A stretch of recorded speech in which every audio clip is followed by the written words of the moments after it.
Welcome back. If you're just getting home, we want to catch you up on an important pretrial hearing for George Zimmerman's murder trial. The judge made over a dozen rulings today. Some of the more important ones addressed what the jury would not hear about Trayvon Martin's life before the night he was killed. No previous text messages Martin made are allowed in court. No evidence of alleged previous drug use, and no school records or fights he may have been involved in are allowed in. Joining me now is criminal defense attorney Mark NeJame in Sanford, Florida. Mark, great to talk to you. Let's talk about today. I've been hearing it's a big win for the prosecution. Do you agree with that?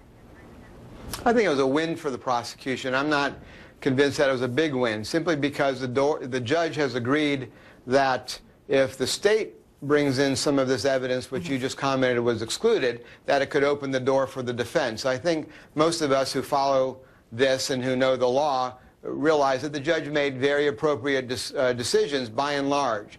These are called motions in limine, which were basically claiming that the prejudicial value outweighed any probative value and hence shouldn't be allowed in. And she was right on most of these rulings, I think. The fact, though, is that it now narrows what the prosecution can do. They have to stick to the facts of that particular case, and if they open the door on anything, I think that you'll see the defense attempting to barge through that open door.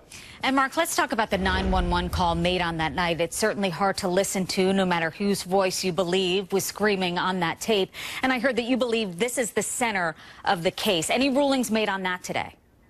Yes, I think the judge has, there's a hearing coming up, basically, whereas it's going to be alleged that there's going to be what's called a Fry hearing as to whether that expert is going to be permitted to be called or not. I do think it's the cornerstone of the case in large part. I think this case will ultimately come down to forensics, and I think it will ultimately come down to that call. Why? Simply because whoever was the person that could be identified as saying, help me, or screaming, help me, on that tape, that's going to be the person who was really on the bottom, and the other person was the aggressor. If, in fact, it turns out to be George Zimmerman's voice on the bottom, I think that goes very well for the defense. I think if, in fact, it was Trayvon Martin, I think there's a much greater chance of a conviction. The issue, though, now becomes, will there be able to be experts on both sides who will be able to say and clearly identify whose voice it is? The state has now indicated that they have somebody saying that it was, in fact, Trayvon's voice. If, in fact, the defense does not counter that or keep that out, that could hurt the defense tremendously. If there's a competing issue with experts, then that usually sides with the defense. Why? Because where there's doubt, there's acquittals. Where there's reasonable doubt, that always inures to the side of a defense in a case. Yeah, and the experts usually, if they have both sides saying something else, they cancel each other out. I want to talk about George Zimmerman's brother, Mark, saying today that he wants the prosecution to drop the murder charge. Do you think anyone's taking that to be held true? Is that still an option? Are they going to listen to his brother here and say, okay, we're dropping it? Yeah, of course not. But I think that what that was intended to do was indicate that this case should be charged, if charged at all, from the perspective of the Zimmerman family as a manslaughter. And I think that that's not, with a lot of legal experts, not out of line. That if, in fact, there's going to be a murder charge of some sort, it should be manslaughter and not second-degree murder, which suggested a depraved mind at the time. This does seem to be an issue where there was a mutual combat going on, and without question, I think the prosecution is going to attempt to show that George Zimmerman was completely out of hand the way he reacted. But that would suggest more along the lines of the elements being a manslaughter and not a second-degree murder. But do I think that there's any chance that this prosecution will drop the charge and go to trial on or lower the charge, excuse me, and go to trial on a manslaughter? No, there's going to be what's called a JOA hearing at the conclusion of the state's case, where the defense is going to be argued for a dismissal, and if not a dismissal, that they did not establish second-degree murder, and it should be brought down to a manslaughter. But you will not see the prosecution doing that. I think that this was intended to get word out into the public. All right, Mark NeJame, thanks so much. I know that we are starting on time. Judge saying no delays here. Thanks so much. We're going to be talking throughout the trial. We have your complete coverage of the George Zimmerman trial. It all starts June 10th right here on HLN. Carlos. We want to catch catch you up on an important pretrial hearing for George Zimmerman's murder trial, in case you missed it today. The judge made over a dozen rulings. Some of the more important ones addressed what the jury would not hear about Trayvon Martin's life before the night he was killed. No previous text messages Trayvon made are allowed in court, no evidence of alleged previous drug use, and no school records or fights he may have been involved in are allowed. Joining me now once again is criminal defense attorney Mark NeJame in Sanford, Florida. And Mark, this case, of course, so emotionally charged. The judge seems to be making fast, concise decisions. How do you think she's doing overall?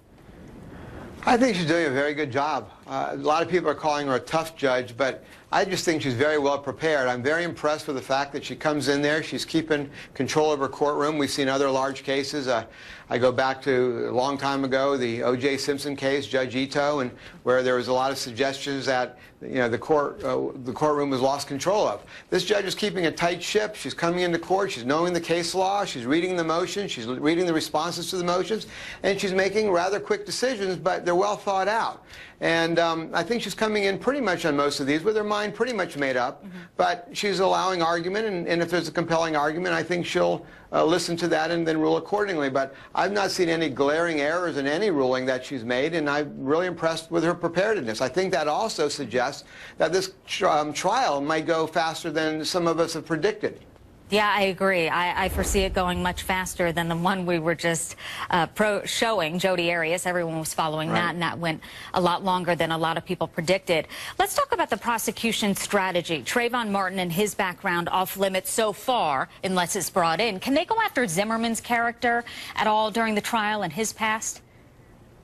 Well, that's, you got to be careful what you pray for, because you just might get it. The state, through its motions in limine, which are very well taken, they're anticipating the defenses where they're going to be coming in.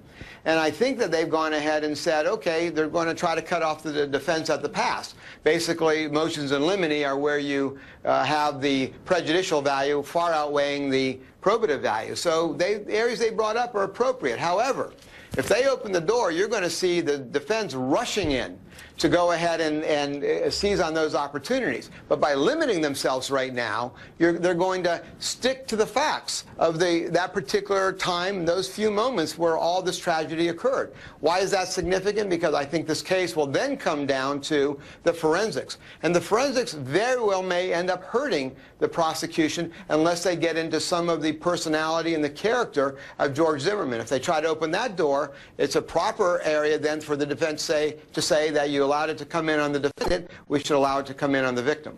Yeah, if you crack these doors, it really changes the whole flow of the case on both sides. Zimmerman's wife will have to give her deposition, but may plead the fifth on a lot of the questions. As a defense attorney, what do you think they're trying to find, first of all, from the wife, and what would you advise? Well, there's going to be communications, but respectfully, I don't think it's that she may take the fifth. She will take the fifth.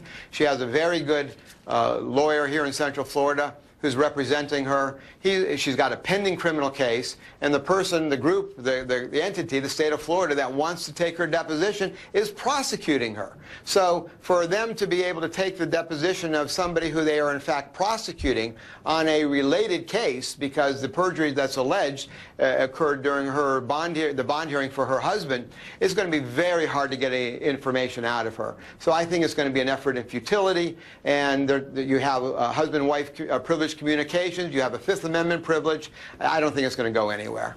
And finally, the judge has some big decisions to make, made a lot of decisions today, but what are you looking for?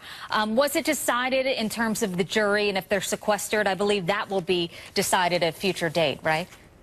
Yes, it will be. I think the biggest thing that came out today, though, in the court's rulings, it really had to do with the motion that we heard from the defense, and that was that the state has not provided them all the discovery, and that it took somebody who was formerly employed with the state attorney's office to come forward voluntarily to the defense and say, do you have these documents? And apparently, according to the testimony or the argument we heard today, the state was holding back information and didn't provide it to the defense.